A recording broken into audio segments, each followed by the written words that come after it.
ধৰণৰ আছিলে মই যিমানবাৰ স্কিনত ওলাইছো মই কান্দিছোৱে এইবোৰ কথা মনত পৰিলে খুব বেছি মনটো কিবা এটা হৈ যায় দাদাই ন্যায় পাব লাগে লাহোৰে লাহোৰে বুলি তোমাকে মাতোনে নামৰূপ 24x7 ৰেষ্টক নামৰ অনুষ্ঠানৰ আজি পুনৰ এগৰাকী অতিথিলৈ মই নিমিত্তে সাজু হৈছোহি।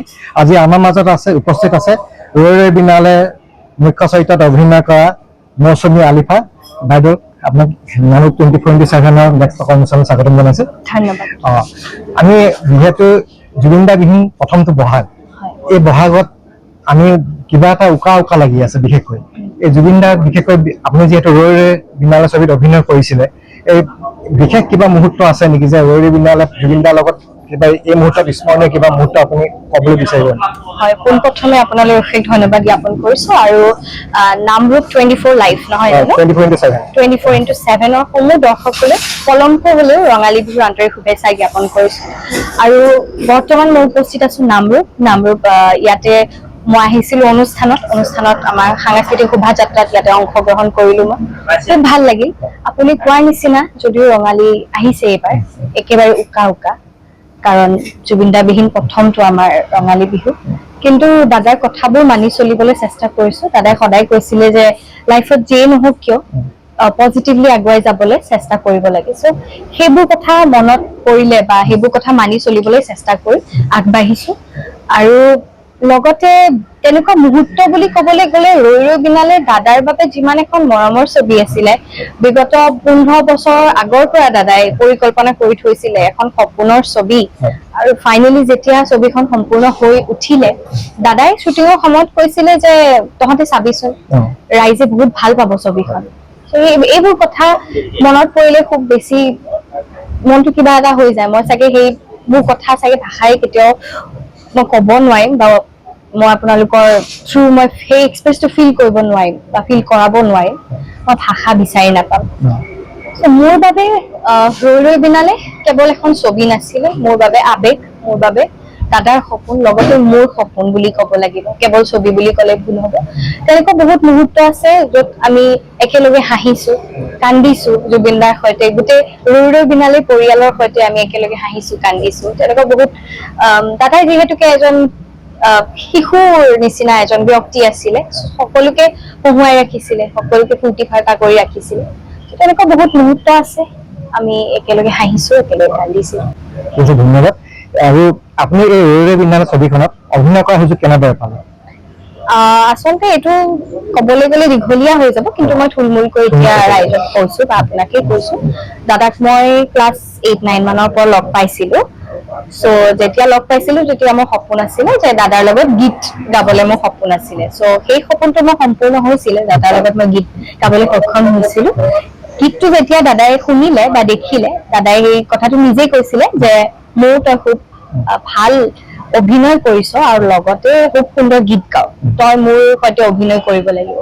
চ' মোৰতো সপোন আছিলে দাদাৰ সৈতে কেৱল গীত গোৱা। সেই সপোনটো মোৰ সম্পূৰ্ণ হৈছিলে, কিন্তু দাদাই যেতিয়া ক'লে যে অভিনয় কৰিব লাগিব, মোৰ বাবেতো সেইটো মানে তাতকৈ মই সেইটো চাগে বুজাব নোৱাৰিম কিমান সুখৰ মুহূৰ্ত আছিলে মোৰ বাবে। মই সপোন বুলিয়ে ভাবি থৈছিলো। দাদাৰ নিচিনা এজন লেজেণ্ডে, এজন কিঙে যেতিয়া নিজে নিজৰ মুখেৰে এইষাৰ কথা ক'লে, মোৰ বাবে এইটো আচৰিত কথা আছিলে। তাৰ পাছত দাদাৰ সৈতে মনৰে কইনা মোৰ বুলি এটা গীত আছিলে, এলবাম আছিলে, চিলা এলবামৰ গীত এটি আছিলে। তাত প্ৰথমবাৰৰ বাবে দাদাৰ সৈতে মই অন স্ক্ৰীন অভিনয় কৰিবলৈ সুযোগ পাইছিলো। আৰু দাদাই খুব বস্তুবোৰ অবজাৰ্ভ কৰিছিলে, কোনে কি কৰিছে, কোনটো বস্তুত পাকৈত বা ভালকৈ কৰিছে বা বেয়াকৈ কৰিছে। চ' সেই মনৰে কইনা এলবামৰ শ্বুটৰ সময়ত দাদাই চাগে খুব অবজাৰ্ভ কৰিলে, মোক নটিচ কৰিছে কি কৰিছো কি কৰা নাই। চ' সেই সময়ত কিছুমান এনেকুৱা চিন আছিলে য'ত দাদাই কৈছিলে, জাষ্ট কেৱল ডাইৰেকশ্যন দিছিলে যে তহঁতে কৰ এইটো যি কৰ, ডাইৰেকশ্যন নিদিওঁ আৰু। তেনেকুৱা মানে কিছুমান চিনত মোৰ মানে কি হ'ল, দাদাই এটা চিন আছিলে হস্পিটেলৰ বেডত, দাদাই মানে অসুস্থ হৈ পৰি আছে। চ' সেই চিনটো ডাইৰেকশ্যন দিছে দাদাই যে এইটো চিনত যি কৰ তহঁতে, মই নকওঁ আৰু। তাৰপিছত দাদাক যেতিয়া আমি তেনেকুৱা এটা পৰিস্থিতিত দেখো, অসুস্থ পৰিস্থিতি হস্পিটেলত থকা, সেই অনুভৱটো কেতিয়াও বুজাব নোৱাৰো এনেকুৱা লাগে যেন আমি নিজেই হস্পিটেলত পৰি আছো আৰু তাত গা অসুস্থ বুলি চ' সেই বস্তুটো যেতিয়া মই দেখিছো নিজৰ চকুৰে মই সেই পাহৰি গৈছিলো কিছু ক্ষণৰ বাবে যে আমি অভিনয় কৰি আছো বনৰে কইনা নামৰ গীতটি মোৰ অনুভৱটো এনেকুৱা আছিল যে দাদাই সঁচাই হস্পিটেলৰ সেই বিচনাখনত পৰি আছিলে আৰু মোৰ সেই ফিলটো আহিলে চ' যেতিয়া দাদাই ক'লে একশ্যন বুলি যেতিয়া ক'লে তেতিয়া মোৰ মানে মুখৰ পৰা তোমাৰ কি হৈছে এবাৰতো মোক চকু মেলি মোক মৌ বুলি মাতা চ' তেনেকুৱা ধৰণৰ দীঘলীয়া সংলাপ এটা হৈ গ'ল আৰু চিনটো তাত কাট হৈ গ'ল যেতিয়া কাট হ'ল দাদাই কৈছে তইচোন এখন চিনেমা বনাই পেলালি গানৰ শ্বুটিং খুব ভাল কৰিছ চ' দাদাৰ পৰা সেই যেতিয়া এপ্ৰিচিয়েশ্যনটো পালো মোৰ বাবে বহুত ডাঙৰ কথা তাত দাদাই অবজাৰ্ভ কৰিলে মই পাছত এই বস্তুখিনি এনালাইজ কৰিছো বা বুজিছো তাৰপাছত যেতিয়া আমাৰ বনৰে কইনা গীতটি অল টোটেল আমাৰ 15 দিনমান শ্বুট হৈছিলে শেষৰ দিনাখনে মই গম পাইছো যে দাদাই মোক নিজে কৈছে যে তই মোক সপোনৰ ছবি ৰৈ বিনালে মোৰ সৈতে অভিনয় কৰিব লাগিব দাদাই যেতিয়া নিজে ক'লে মই আচৰিত মই সপোন যেন লাগিল মোৰ ৰৈ বিনালে সপোনৰ চিনেমা তাত মোক দাদাই মানে অভিনয়ৰ বাবে কৈছে নিশ্চয় কিবা এটা দেখিছে দাদাটো আমাৰ সকলোৰে বাবে ভগৱান চ' মই আগতেও কৈছিলো এইটো কথা আজিও কম ভগৱান কলৈকো নাযায় আমাৰ মাজতে আছে দাদাই চ' মইতো কেতিয়াও মানি ল'ব নোৱাৰো যে দাদা আমাৰ লগত নাই সদায় থাকিব আৰু আছে তেনেকৈ ৰৈ বিনালে আৰু আপোনাৰ যিহেতু মতা নাম জুবিন গাৰ্গে আপোনাৰ নাম দিছিলে নে আগৰ পৰা আপোনাৰ নাম মোৰ আছিল চ' দাদাক যেতিয়া মই প্ৰথম লগ পাইছিলো সৰু বুলি কৈছো যিহেতু ক্লাছ 8-9 মানত অনুষ্ঠান এখনত লগ পাইছিলো চ' দাদাই তাতে মোক মোৰ নামটো সুধিলে মই ক'লো দাদা মোৰ নাম মৌচুমী আলিফা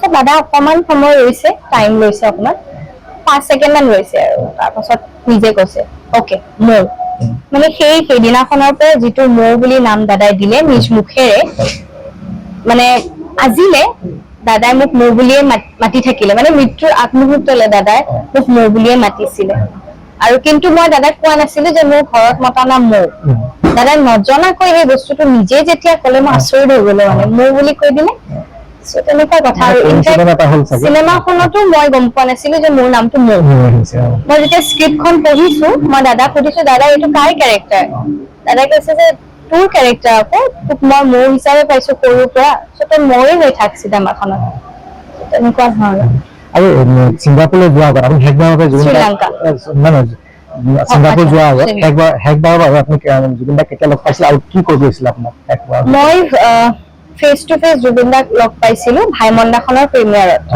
ভাইমন্দা ৰিলিজ হৈছিলে সেইটো সময়ত চ' ভাইমন্দাৰ প্ৰিমিয়াৰত মই লগ পাইছিলো দাদাৰ সৈতে মানে ফটো লৈছিলো মই দাদাক কৈছিলো দাদাক ফটো ল'ম যিমান যি হওক দাদাক আমি ৰেচপেক্ট কৰো বা সেই ভয়টো সদায় থাকে মনত কিবা যদি বেয়াকৈ কৈ দিয়ে কিন্তু দাদাই মোক মৃত্যুৰ আগমুহূৰ্তলৈ মোক এষাৰো মানে জোৰকৈ কৈ নাপালে গালি নিদিলে বা কিবা যদি ডাইৰেক্ট দেখে আমি সকলোৱে জানো যে দাদাই গালি দি দিয়ে বা ডাইৰেক্ট কৈ দিয়ে মোক কিন্তু তেনেকুৱা মানে মৃত্যুৰ আগমুহূৰ্তলৈ মোক কৰি নাপালে এনেকুৱা কৈ নাপালে চ' খুব বেছি এটা মৰমতে ৰাখিছিলে সৰুৰে পৰা ভাইমন্দাৰ যেতিয়া আমাৰ প্ৰিমিয়াৰ আছিলে চ' তেতিয়া মই ক'লো দাদা মই ফটো দুখন ল'ম দাদাই কৈছে যে ফটো আমি চোন একেলগে ৰৈ বিনালে এখন ছবিয়ে কৰিলো ফটো নালাগে এতিয়া ল'বলে ৰৈ বিনালে প্ৰিমিয়াৰ হ'ব নহয় তেতিয়া ল'ম মই ক'লো নাই দাদা ভাইমন্দাৰ প্ৰিমিয়াৰত আহিছো যিহেতু এখন লৈ লওঁ থাকি যাব স্মৃতি তাৰপিছত ল'লো আমি খুব বেছি এক্সাইটেড হৈ আছিলো ৰৈ বিনালে প্ৰিমিয়াৰৰ বাবে কিন্তু সেইটো নহলগে আৰু তাৰপাছত দাদা শ্ৰীলংকা গ'ল শ্ৰীলংকা যোৱাৰ 2 দিনমান আগত খবৰ দিছিলে আৰু যে মই শ্ৰীলংকা যাম আহি ৰৈ বিনালে ডাবিং কৰিম আৰু মই কৈছিলো দাদা ভালকৈ যাব আহিব এইখিনি নাথাকিলে সেই মুহূৰ্তত আপোনাৰ প্ৰিমিয়াৰখন চাওঁতে কেনেকুৱা অনুভৱ হৈছে জুবিন দাৰ প্ৰিমিয়াৰ চাওঁতে মই আগতেও কৈছো মই চাগে এইখিনি ভাষাৰে কেতিয়াও বুজাব নোৱাৰিম মোৰ অনুভৱখিনি কিন্তু স্ক্ৰীণত যেতিয়া প্ৰথম চিনেমাখনত নিজে নিজকে দেখা হয় তেতিয়া সকলোৱে এটা বেছি এক্সাইটেড হৈ থাকে বা সুখটো সকলোৰে থাকে মোৰ সুখ কোনো ধৰণৰ আছিলে মই যিমান বাৰ স্ক্ৰীণত ওলাইছো মই কান্দিছোৱে সেইটোৱে এতিয়া আমাৰ জুবিন গাৰ্গ আচলতে চবৰে মই ব্যক্তিগতভাৱে তেওঁক লগ পাইছো দুবাৰ মানে তেওঁ সকলোকে আপোন কৰি ল'ব পৰা এটা গুণ আছিলে সেইকাৰণে মানে তেওঁৰ অনুপস্থিতি আমি ভাবিবই নোৱাৰো কল্পনা কৰিব নোৱাৰো আচলতে এতিয়া এনেকুৱা লাগে যে তেওঁ আছে ক'ৰবাত আপোনালোকে সকলোকে চাই আছে। আমি আশা কৰিম যে আপোনাৰ তেওঁ যিখিনি আপোনালোকক দি থৈ গ'ল, শিকাই থৈ গ'ল, সেইখিনি আপোনাৰ অনাগত জীৱনবোৰ সুখকৰ হ'ব। আৰু আমি যিহেতু জানো যে আপুনি বিশেষকৈ ল' ষ্টুডেণ্ট হৈ আছে চাগে, এতিয়া জুবিনদাৰ এই মৃত্যুৰ পিছত আপুনি কেনেধৰণৰ এই কিছুমানে কৈছে হত্যা হৈছে বা ন্যায়ৰ ক্ষেত্ৰত আপুনি কিবা ক'ব নেকি? আচলতে মই যেতিয়া ৰৈ বিনালে শ্বুটিং হৈ আছিলে তেতিয়াও মই 3-4খন পেপাৰ মানে সেশনেল এক্সাম দি ডাইৰেক্ট শ্বুটিং কৰিছো। সো তেনেকুৱাও হৈছে। এই এক্সাম দিছো 3খন পেপাৰ, শ্বুটিঙৰ আমাৰ ইউনিটৰ গাড়ী ৰৈ থাকে, ডাইৰেক্ট এক্সাম দিবলৈ মই গুচি যাওঁ ঘৰ নোসোমোৱাকৈ বা ফ্ৰেছ নোহোৱাকৈ। সো তেনেকৈও মই দিছো। সো লাষ্ট ইয়াৰ মই গুৱাহাটী ইউনিভাৰ্চিটিৰ পৰা ল ডিপাৰ্টমেণ্টৰ পৰা মই পাছ আউট হৈছো। এজ আ ল ষ্টুডেণ্ট বুলি ক'বলৈ গ'লে মই বহুত জানিবলৈ বাকী আছে বা পঢ়ি আছো মই বৰ্তমানলৈ। নাজানো আইনীভাৱে কাম চলি আছে, আইনে মানে যিখিনি প্ৰক্ৰিয়া আছে চলি আছে। দাদাৰ ন্যায় পোৱাটো আমি সকলোৱে বিচাৰো আৰু উত্তৰবোৰ যাতে আমি পাওঁ যে সিদিনাখন কি হৈছিলে তাৰে সেইটোৱে আমি সকলোৱে প্ৰাৰ্থনা কৰি আছো, কিহৰ বাবে আমি দাদাক হেৰুৱালো। মইতো আৰু এইটো এনেকুৱা হ'ব লাগিছিল তেনেকুৱা হ'ব লাগিছিল মই কোনো নহয় ক'বলগীয়া, কিন্তু সাধাৰণ নাগৰিক হিচাপে ল ষ্টুডেণ্ট হিচাপেও বুলি নহয়, দাদাই ন্যায় পাব লাগে। সেইটোৱে আচলতে আমি প্ৰকৃত ঘটনাটো সিমান কি হৈছে আমি জানিব লাগে। মানে আৰু আমি এটা কথা ভাবিছো যে আমি ইমানবোৰ বিষয়ে গম পালো। এতিয়া মৌচুমী আলিফাৰ আমি তেওঁক মানে ব্যক্তিগত কথা কিছুমান মানে ঘৰত বা কোন কোন আছে ঘৰত এই বিষয়ে অকণমান জানিব বিচাৰিম। মই, মা, পাপা, ভাইটি আছে ন। তাৰপিছত আৰু কি বুলি কয়, এতিয়া ল ষ্টুডেণ্ট হিচাপে পাছ আউট কৰা হ'ল আৰু অভিনয় ক্ষেত্ৰত নেক্সট আৰু কিবা হাতলৈ আহিছে নেকি ৰৈ বিনালে পিছত? আহিছে কিন্তু কৰবাত যেন বিশাল এটা শূন্যতা আছে, লগতে থমকি ৰৈছো, অকমান সময় ৰৈছো। মই প্ৰথমেতো ভাবিছিলো যে এই জগতখনৰ পৰা মই আঁতৰি যাম যেতিয়া দাদাৰ খবৰ পাইছিলো বা ৰৈ বিনালে যেতিয়া ৰিলিজ হ'ল। কিন্তু সকলোৱে বুজালে, ৰাইজৰ মৰম দেখিলো, সকলোৱে ক'লে যদি তুমি ৰৈ যোৱা তেনেহলে দাদাৰ লগত তুমি অন্যায় কৰাৰ নিচিনা হ'ব। কাৰণ দাদাই যদি তোমাক শেষৰখন ছবিত আগবঢ়াই দিছে, যদি তুমি আগ নাভাৰা তেনেহলে অন্যায় কৰাৰ নিচিনা হ'ব। তুমি দাদাই যিটো বিচাৰিছিলে সেইটো সদায় কৰি যাব লাগিব। সেই বুলি ভাবি মই অনাগত দিনত যাতে ভাল কাম কৰিব পাৰো, ভাল যাতে মই ডিচিজনবোৰ ল'ব পাৰো, সকলোৰে পৰা আশীৰ্বাদ বিচাৰিছো। মৌচুমী আলিফা যিহেতু তাই এগৰাকী অভিনেত্ৰী, তাৰ উপৰি তাই এগৰাকী ভাল কণ্ঠশিল্পী।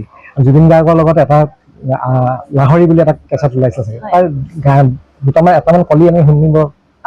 লাহৰী গীতটো মই প্ৰথমবাৰ দাদাৰ সৈতে গাইছিলো। খুব বেছি ভয়ো লাগিছিলে, কাৰণ দাদাৰ লগত গীত গোৱা মানে সেইটো আৰু কিবা আৰু বেয়া হয় বুলি। দুটামান লাইন, লাহৰী লাহৰী বুলি তোমাকে মাতোনে, হয়নে সপোনে দিলো তোমাক হিয়া মই। লিৰিক্সটো এনেকুৱা ধৰণৰ আছিলে। কিবা যদি ভুল ভ্ৰান্তি হৈছে ক্ষমা কৰিব। ধন্যবাদ। আপোনাৰ এটা মানে বিশেষকৈ জুবিন দাৰ লগত ঈশ্বৰৰ পুত্ৰ বুলি সকলোৱে এতিয়া কোৱা হয়, তেওঁৰ লগত আপুনি অভিনয় কৰিব পাৰিলে, গান গাব পাৰিলে, সেয়া আপোনাৰ এটা মানে বিশেষ কৃতিত্ব বুলি ক'ব পাৰি। মই চাগে এইটো আশীৰ্বাদ ঈশ্বৰৰ আশীৰ্বাদ আপোনাৰ হাতত আছে। আমি আশা কৰিম যে অনাগত দিনবোৰ আপুনি ভালদৰে অভিনয় ক্ষেত্ৰতে হওক বা সংগীতৰ ক্ষেত্ৰতে হওক আগবাঢ়ি যাওক। আৰু আজি ইমান সময় আমাৰ মাজত দিলে তাৰ বাবে ধন্যবাদ জ্ঞাপন কৰিছো, আপোনাৰ উত্তৰ কামনা কৰিছো। এয়া আছিলে মৌচুমী আলিফা, মৌ বুলি কোৱা হয়, ৰৈ বিনালে মুখ্য চৰিত্ৰত অভিনয় কৰা অভিনেত্ৰী। আজি ইমানখিনি সময় আমাৰ মাজত দিলে তাৰ বাবে তেওঁক পুনৰবাৰ ধন্যবাদ জ্ঞাপন কৰিছো।